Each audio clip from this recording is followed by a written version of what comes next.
Bismillahirrahmanirrahim. Assalamualaikum warahmatullahi wabarakatuh.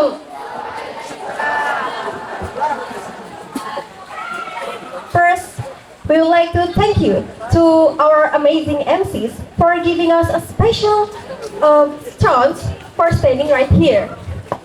Good morning, everyone. So, my name is Anissa Diaulhak, or maybe you can call me Anissa. I'm from AC, and I'm here with my special partner. Hello guys, my name is Fatima Khairunisa, as known as Fatim, and I'm of 11 Science B. Okay, so guys, I have a little questions. Have you ever think about study abroad? Maybe you wanna go to UK? Any one of you who want to go to UK? I want to go to the UK. Oh, you really? Yeah. But maybe you are confused how to study there, or even you are afraid about foreign culture. Maybe you are confused about how to learn foreign language as well. And that's why we are gathering here in this glorious event, Cross-Cultural Understanding 2024 with the theme Embracing Cultural Diversity for Harmonious Society.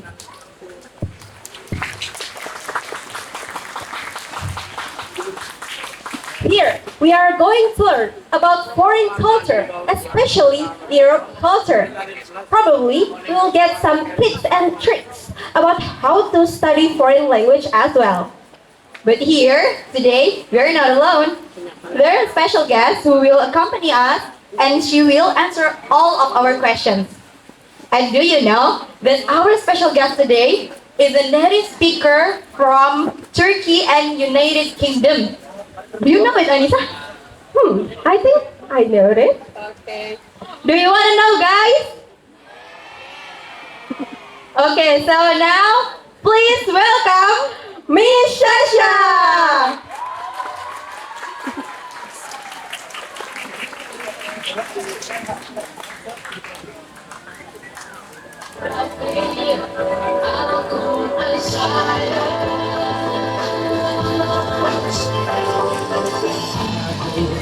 Dibaca di awal yang aku sama tidak sampai ke berasal bila menghafal Al-Quran yang berprestasi diaman untuk pelajari.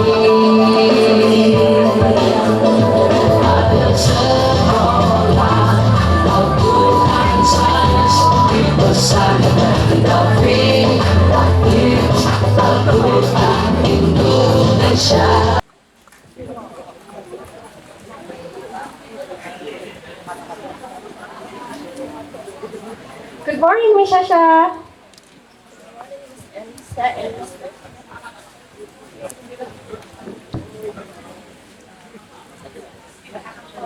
Good morning, Miss Fatima and Miss Anisha too. How's life going? Life is being very beautiful. Ooh. And when I arrived at this school, my impression is so wow. I love this environment of this school.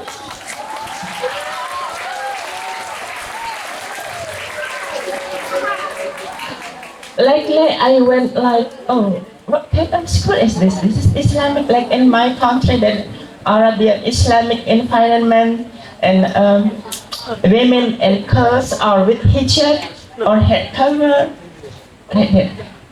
And the people all are here, very welcoming. Okay. We've been honored. Before we continue our conversation, we would like to thank you, Miss Shasha, for spending your time coming here to talk with us and share with us. No worries, it's my pleasure to come here.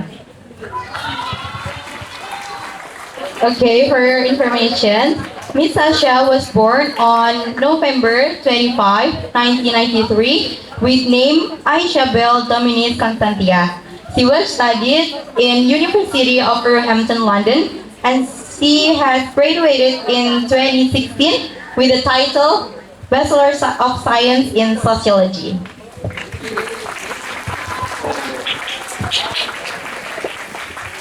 Okay, guys, can you guys please say hi to Miss Shasha?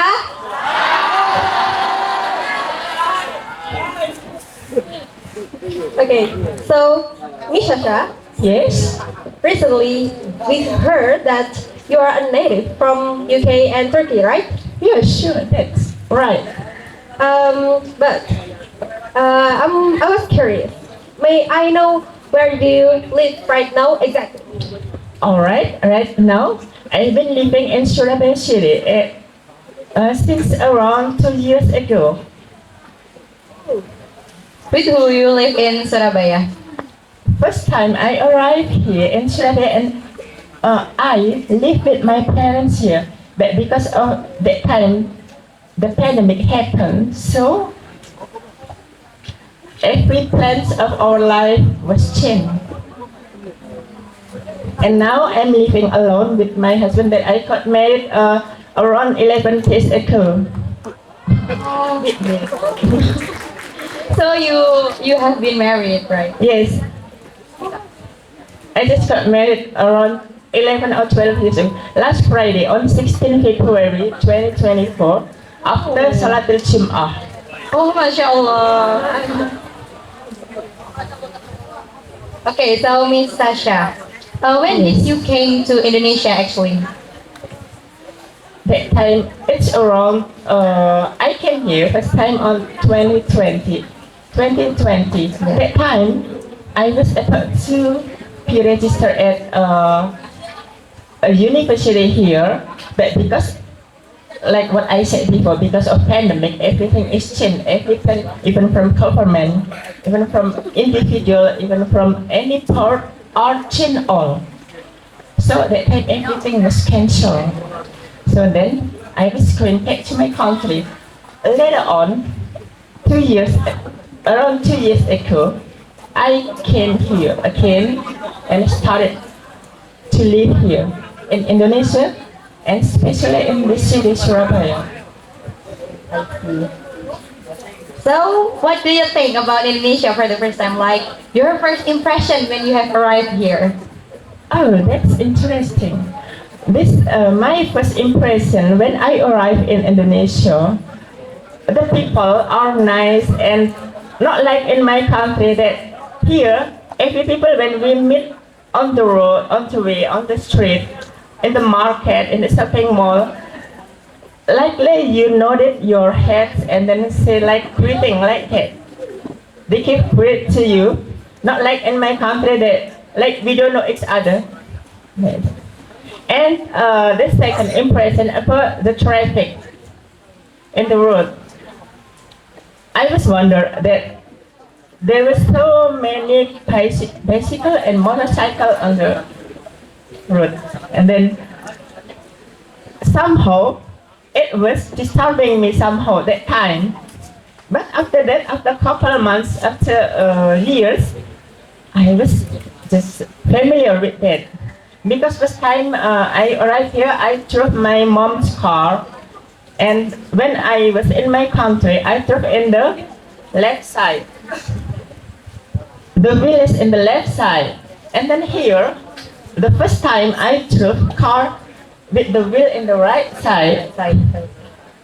So I was hitting one old man. Oh my god. One old man was riding a motorbike, and then I hit him, and he was rolling over the road like that. Oh my God. And I stopped that. I pulled over my car and I stopped. I got out of the car and I tried to help. People already gathering together. So curious what has happened that time. But as they know that I had a good intention to help the victims, so they were nice to me. That is my experience first time when I arrived in Indonesia that I cannot forget forever.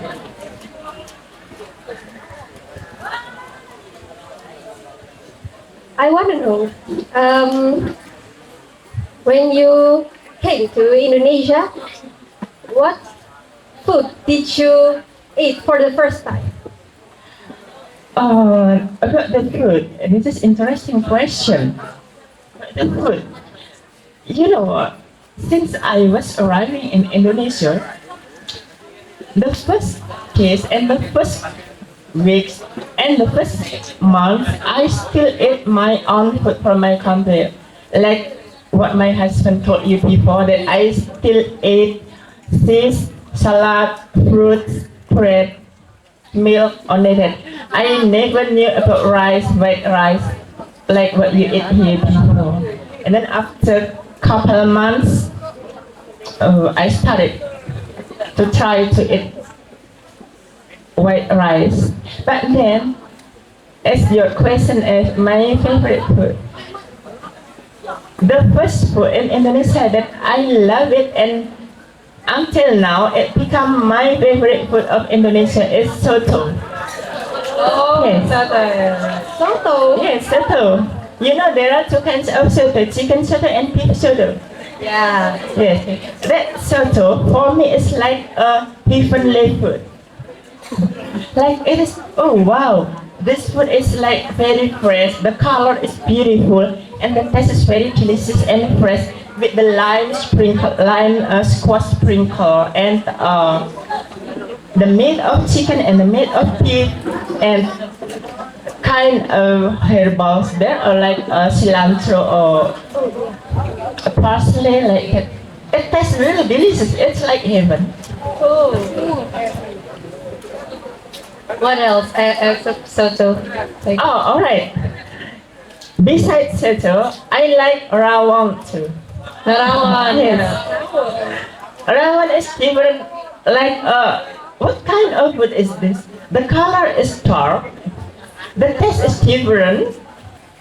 And when I tried that time, like, am I still in this planet?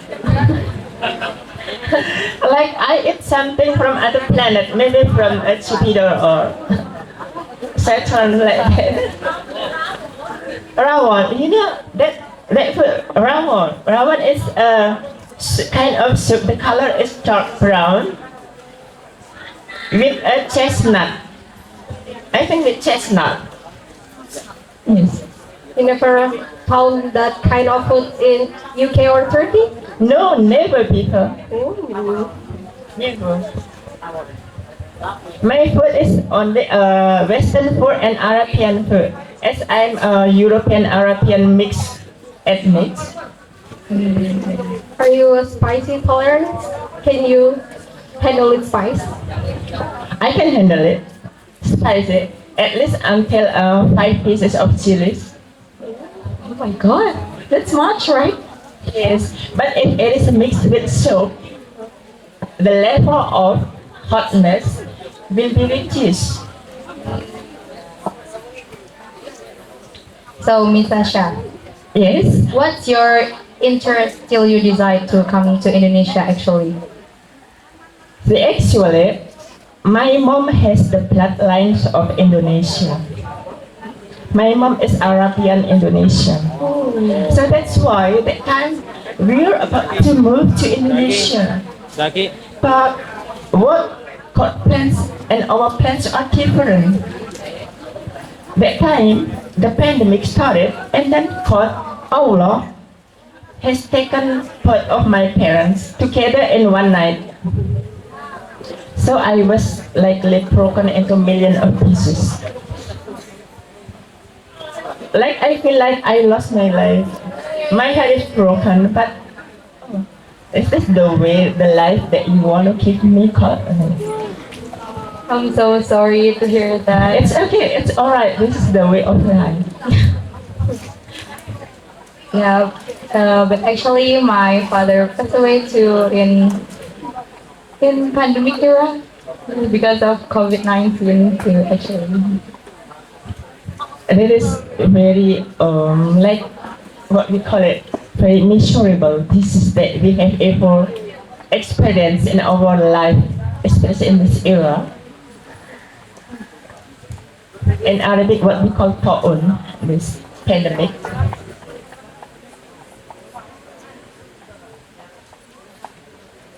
So, Miss, did you got like a culture shock when you have arrived here?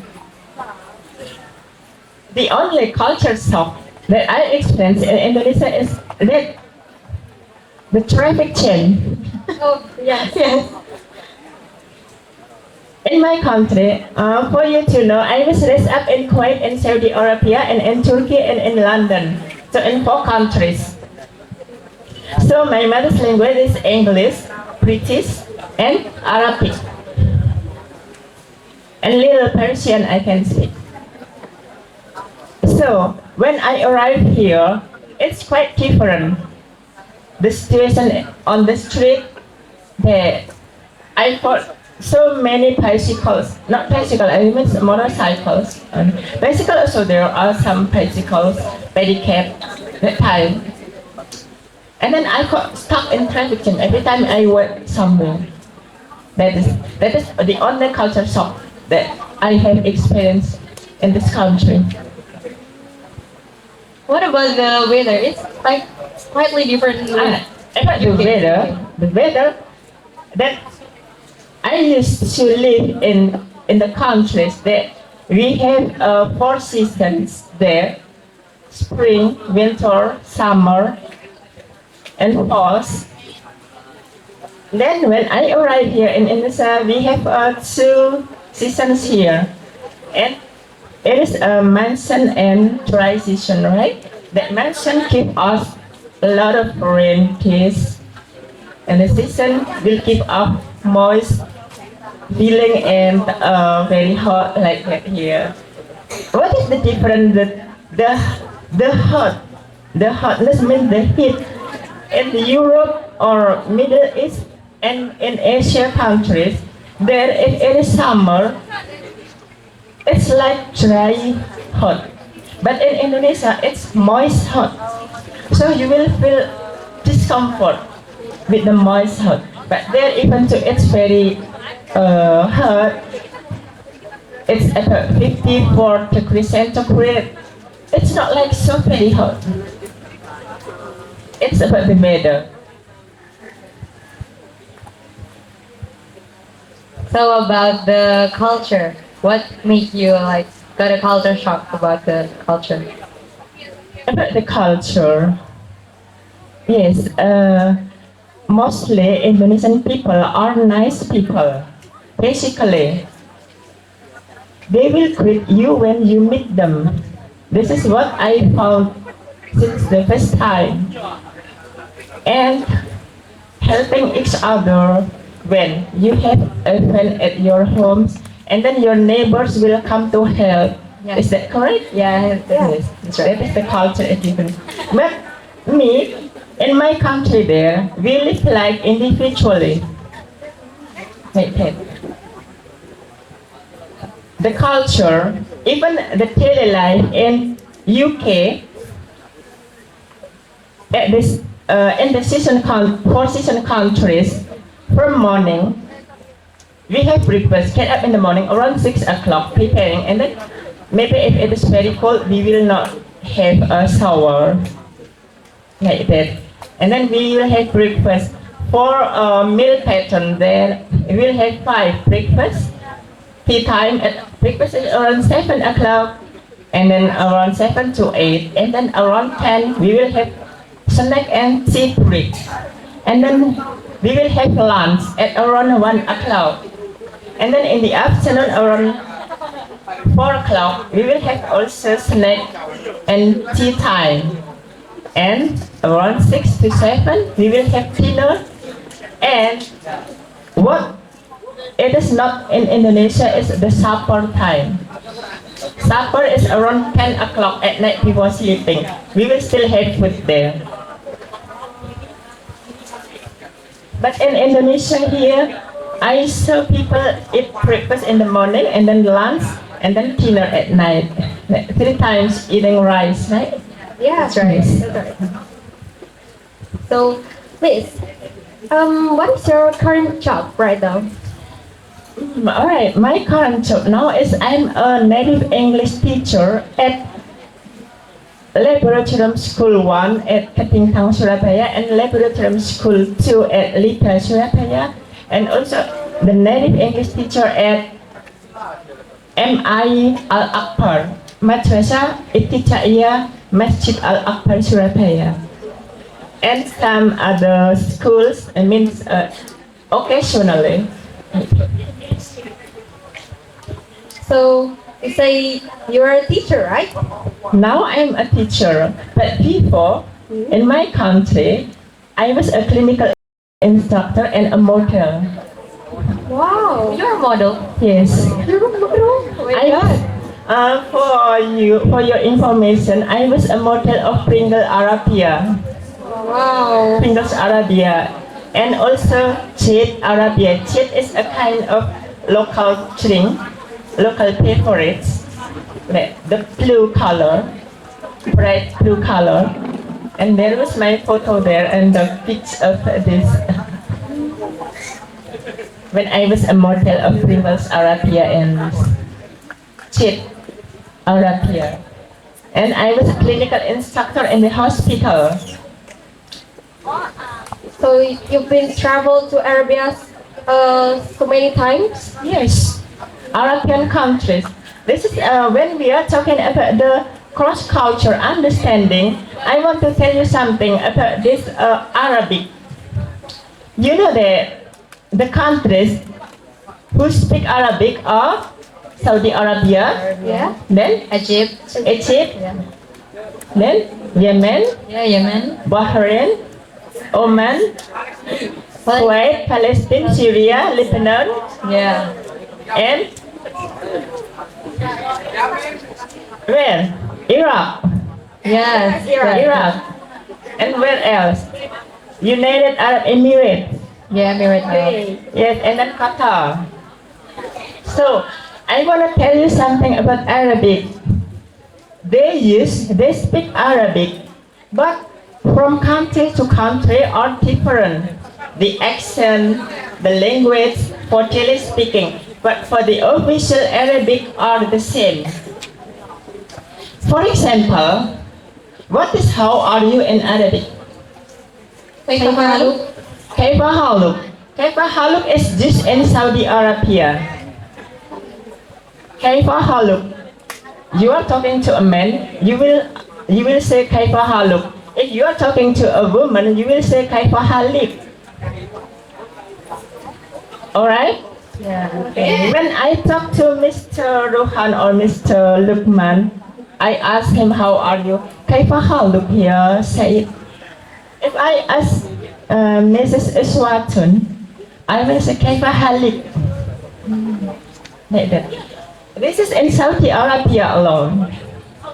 But if we move to Kuwait, the words is different. How are you in Kuwait is slow neck. Not kaifa haluk. Slow neck. Slow neck? Slow neck is to men and slow necks is to women. It's Arabic. Yes, it's Arabic. Slow neck is derived from A. A means what? A means what? And lone is color.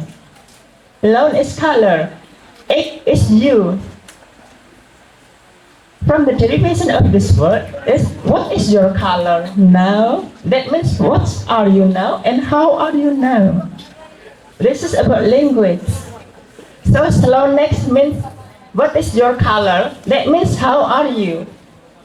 In Kuwait. Now we are moving to Egypt. In Egypt is also different, not kaifa haluk. In Egypt, how are you is ahbarik A. Is that correct? Whoever went to Egypt? Whoever went to Egypt? Anyone? Nobody? So now if you ask how are you, then it's ahbarik A, not kaifa haluk. Ahbarik A. Ahbarik mean ahbar, mean news. Rik, ik is you. Your news. A is what? What is your news? Like that. Americ A. Like that. Seems interesting, right? Yeah. Now you know about this. Now we move to Syria and Lebanon. Yes, Lebanon and Syria. How to say how are you? How is it? How is it?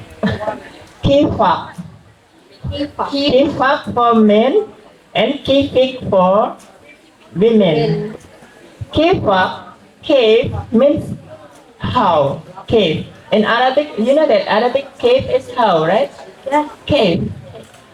You. Kifak means how about you? Kifak.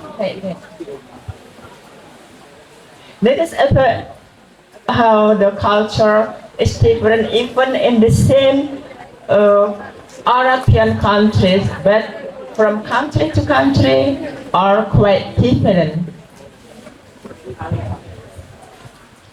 Very hard to learn, right? Yes. How could you speak two languages fluently like that? Can you give us maybe some tips or tricks to studying foreign language, especially English and Arabic? Alright, for English is my mother's language and Arabic is my second language because as you know that my mother and my father are different bloodlines, so they speak English. And the country where we live is the country that speak Arabic. That makes me speak English and Arabic. But now for you, how to learn to speak English is try to speak everything in English. What you want to say, then transform them into English. Whatever you see in front of you, you want to do something, transform first into English and then you express it. Like now, I'm seeing this balance.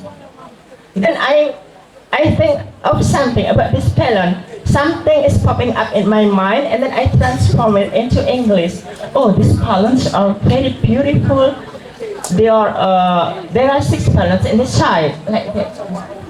But you stay away of your own language first. You transform everything into English first. That is the way. And you try to watch English movie, you read English article, and then you try to speak English to everybody. That is the way how to speak English, especially the same way Arabic is like that. So you just have to express, you have to practice and practice. Right? Sure, you must practice it every day because language is not only about the grammar and vocabulary. This is the point. Language is not only about the grammar and vocabulary, but it is about communication and how to interact with others and about the cultures too. Cultures. You are learning a language without learning the cultures. You will only get 1 point. But actually you need 2 points. Language and the culture. Because between culture and language are something like intertwined. Intertwined means inseparable. Yeah, right. So when we talk about the culture, can you tell us what the specific differences between Indonesian culture and European culture? Oh, all right. The difference of the culture between Indonesia and European countries' culture are like the food are different. And then the pattern of life from morning to the end of the day are also different. And about mindsets also are quite different. Mostly people who are traveling to abroad, they will have improved their mindset. That they can accept every culture that other people have in the other side of the world there. So they will be open-minded more than the people who are only staying in this country. But that is not always like that. There are some people that they never travel abroad, but they read many more books or much articles about other countries, about other cultures. Then their mindset becomes improved. Yeah, I see. So this is about cross-cultural understanding, right? Yes, one more point. That's the point of cross-cultural understanding is refers to simply the basic ability of people to recognize, interact, and correctly react to other people that open to misunderstanding due to cultural difference.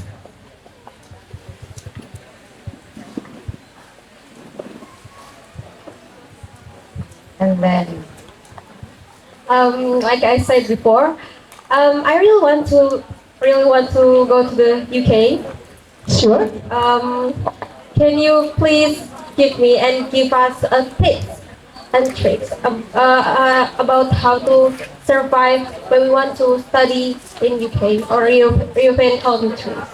Yes, sure. That's great question for you who wants to study abroad, especially to UK or America.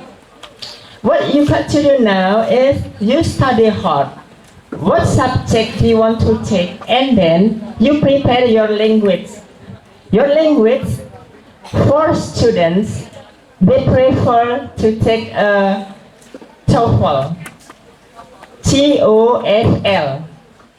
And for those who want to travel abroad for business or for school, maybe for visa, they preferably check IELTS. Yes, but now as you are still students now, you just study hard and then prepare the language. That means English, of course.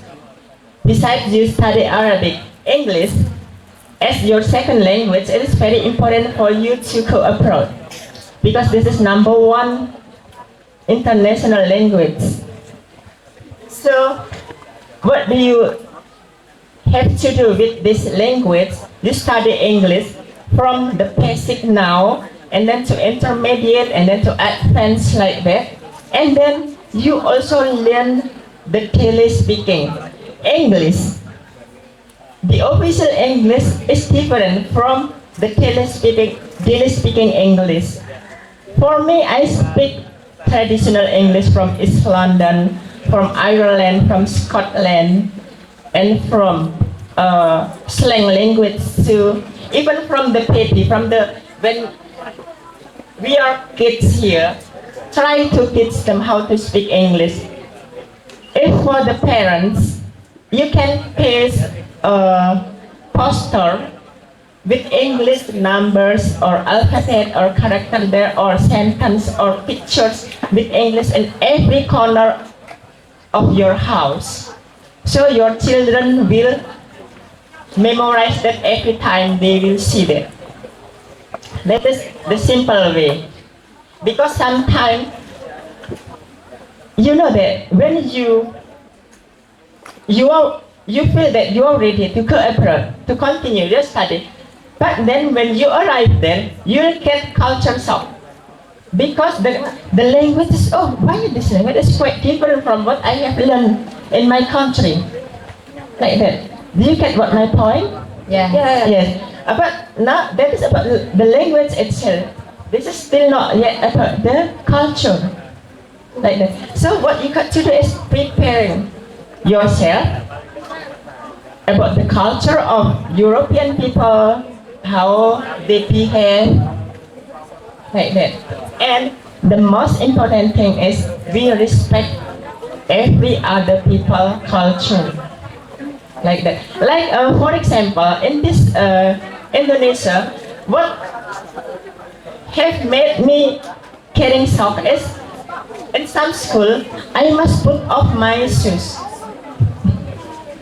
for going to into the classroom. That is, I never want all this in my country like that. But as this is your culture, so I pay respect. I put off my shoes before entering the classroom or before entering your room like that. For even me, myself in my home, I didn't put off my shoes like that. But only when I enter a mosque, I put off my shoes or sandals. Thanks.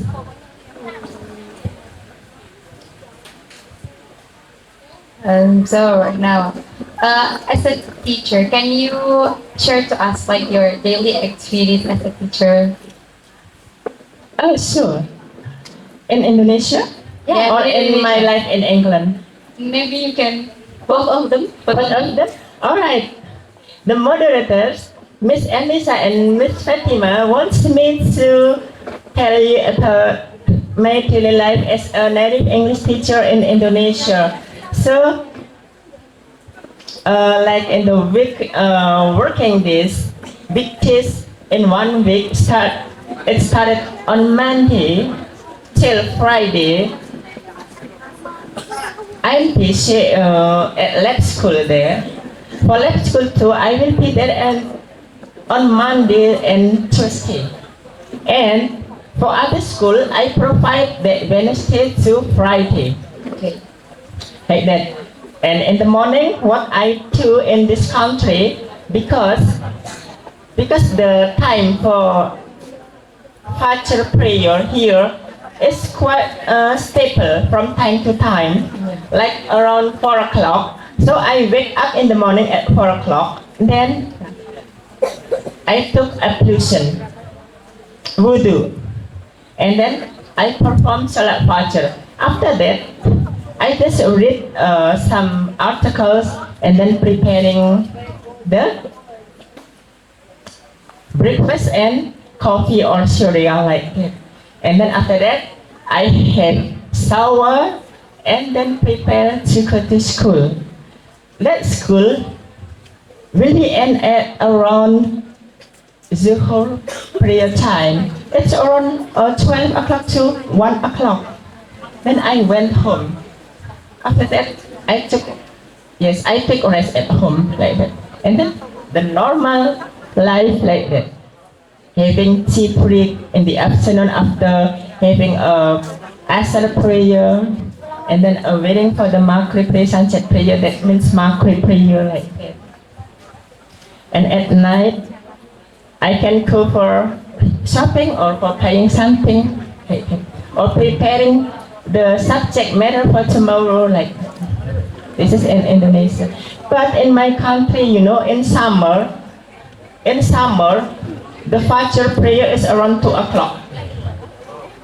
So when the Ramadan time is coming, in summertime, I must eat the sahri, what we call sahri, sahur. Yeah, sahur. That is around 2 o'clock at night. Before 2 o'clock, we must eat sahri. Because at 2 o'clock, the azan of Fajr, of Subuh, is announced from the mosque. And then the Maghrib time is also at 7 o'clock. So how many hours? It's from 2 to 7. It's a long time if the Ramadan time is coming at summer time. But if the Ramadan time is coming at winter time, it is very short time for the day. 5 o'clock or 5:30, we can still eat. Yeah. And then Maghrib, it's around 4:30 or 4:15, like that. That is the difference of the weather there between European and Indonesia, or Middle Eastern country and Asia country, like that. So, you are a teacher in MI Masjid Al-Quran Surabaya. Sure, yes. Did the students know what are you saying when you're speaking your language? In English, you mean? Yeah, in English. Yes. these students of the Al-Akbar school, they speak English daily. There is no Indonesian language, English and Arabic. So they speak English to me. They speak English to the teachers. Yeah. Yes.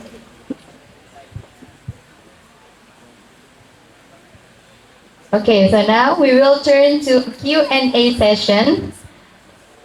Everyone who wants to ask something to Miss Shasha, please introduce yourself first and then explain your question. Any one of you who wants to ask something? Yes? Yes. You? The behind one? Please come forward. Please come forward.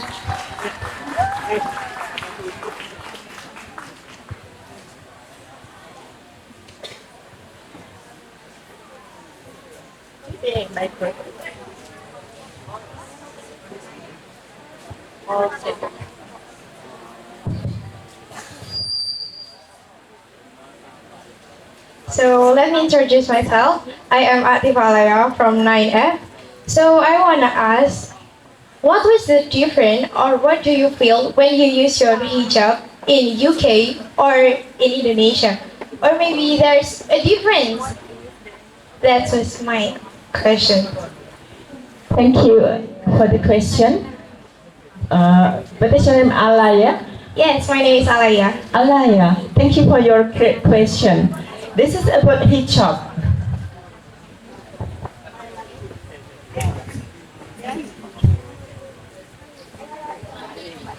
The question from Miss Alaya is, what is the difference of wearing hijab between in UK and in Indonesia, right? Yes. Now I compare the UK and Arab countries first. Okay, alright. In the UK, everyone who converted to Islam, they will start to put on hijab in the UK. And then they will start to learn about Islam, including the hijab, and that is a must in the UK. And now I'm talking about hijab in Arab countries. For Arab countries, hijab is like who wants to put on. Who wants to wear it like that. Even though we are Muslim, that is in Arab countries. As you know that the wife of the king of Morocco, Yes. she is also not putting on hijab. And this is yes, in our religion, Islam, especially in this Quran, we must put on hijab. But as you know, that in Islam, there are four, what you call that one, mazhab? Yes, that is actually, well, that's why we are talking about cross-cultural understanding. You will not get shocked if you understand that in every country, you will see Muslim there. In Kuwait, some women, girls, are queen or without hijab. And then some boys playing with the dogs. That's. So here, you will see that this is very weird and strange. The Muslim boys playing with the dog. But you know, as you know, in Kuwait or in Saudi Arabia, especially in Medina, this dog, there is nothing problem when we are playing with that one in Medina. So, as mostly Indonesian people following the method of Shafi'i, so you will say to yourself that I must put this hijab, I must be staying away from these talks or this, because this is not just like Yes. that. But for method Maliki, this is not just like that. This is the same way about hijab. People have point of view. The hijab in the UK, they are Muslim, mostly all Muslim wearing hijab. But in Indonesia, some Muslim also not wearing hijab, but mostly they wear hijab in Indonesia. But in Kuwait, Saudi Arabia, like 50-50. Some wear hijab, some don't wear hijab, like that. That's quite different, like Yes, it's quite different because what we learn is from different source, like that. For me, like this, for me myself, I'm talking about myself. If I'm teaching at Al Akbar, they don't ask me to put fully cover. They want me just to put veil on my head, like that. anyone who want to ask to Miss Shasha? Anyone else? Yes? Please come forward.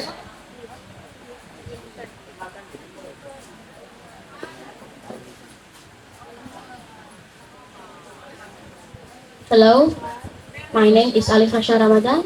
I am from the Al Muslim Elementary School, Fikri Sidoarjo, and I want to ask Miss Shasha. So, in Indonesia, how deep is your love to Indonesia? Thank you. Oh, thank you, Mr. Ramadan. How deep your love to Indonesia? That is actually a personal question. Yes, you know that I have even though I'm not originally, I have still Indonesian bloodlines, even though only little, because my mom has Indonesian bloodlines. So if you ask me how deep I love Indonesia, it's very, very deep.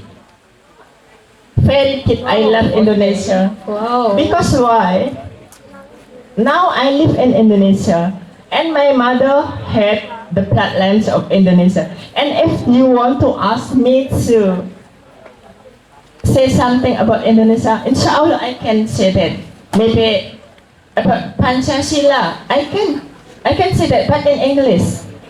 Yeah, yes. Do you want to see Pancasila in English? Yeah, of course. Sure. Okay. Ask the audience first. Do you want to know? Do you want to know, guys?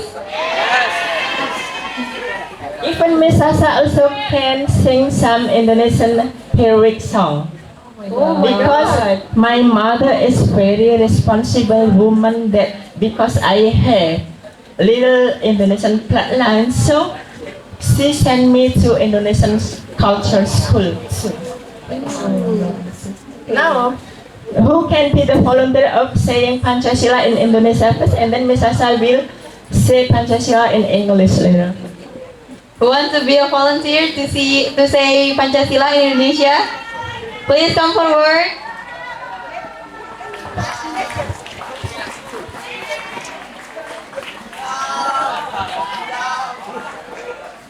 Okay.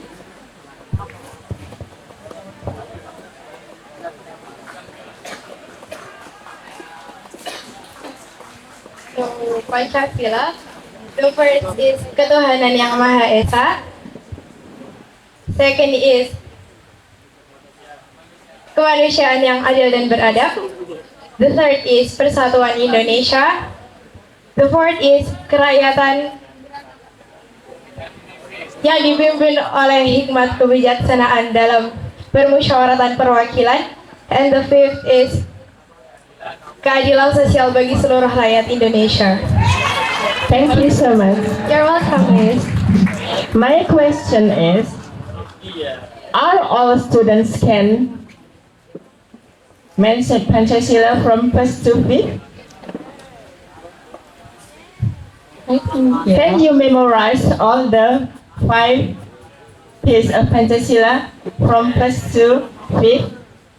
Me, Miss Aisyah, it's not Indonesian, but I can mention Pancasila from first to 5. Wait, now I will start with Indonesian language. Bismillahirrahmanirrahim. Pancasila. 1. Ketuhanan yang Maha Esa. 2. Kemanusiaan yang adil dan beradab. Is that correct? Yes, right. Tiga, Persatuan Indonesia. Empat, kerakyatan yang dipimpin oleh hikmat kebijaksanaan dalam permusyawaratan perwakilan. Lima, keadilan sosial bagi seluruh rakyat Indonesia. Oh, you're pretty good in bahasa. This is my answer to Mr. Ramadan. How did I love Indonesia? Now, I will transfer it into English. Pancasila. First, believe in the one Supreme Court. Second, just and civilized humanity. Third, the unity of Indonesia. Fourth, democracy wisely led by the wisdom of deliberations among representatives. Fifth, social justice for the whole of the people of Indonesia. Oh my God! Give applause, everyone!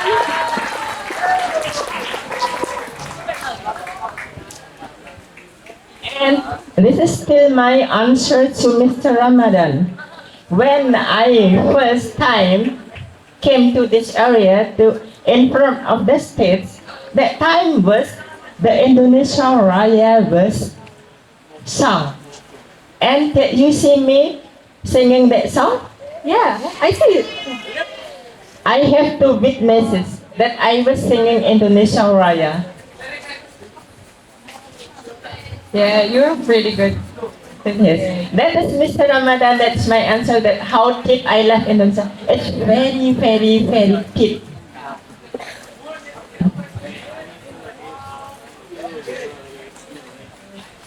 And my expectation is like this.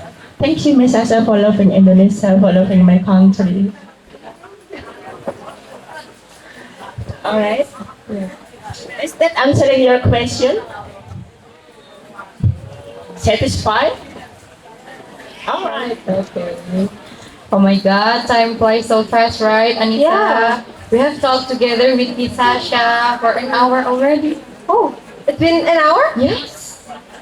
And now we have to say goodbye to Miss Shasha. There is no any question anymore. There's no question? Anyone? No? Okay. Okay, now we have to say goodbye to Miss Shasha. Thank you so much for Miss Shasha to share with us about your daily life, about foreign culture. Even you give us some tips and tricks how to learn foreign language as well. Yes, it's my pleasure and no worries. Thank you so much once more. You are most welcome. And thank you so much to our wonderful audiences for your enthusiasm when you watch the talk show with Miss Shasha. So, I'm Anissa. And I'm Fatim. Thank you so much for your nice attention. We are very sorry if there's any mistakes that we do. See you guys next time. Wassalamualaikum warahmatullahi wabarakatuh. Assalamualaikum.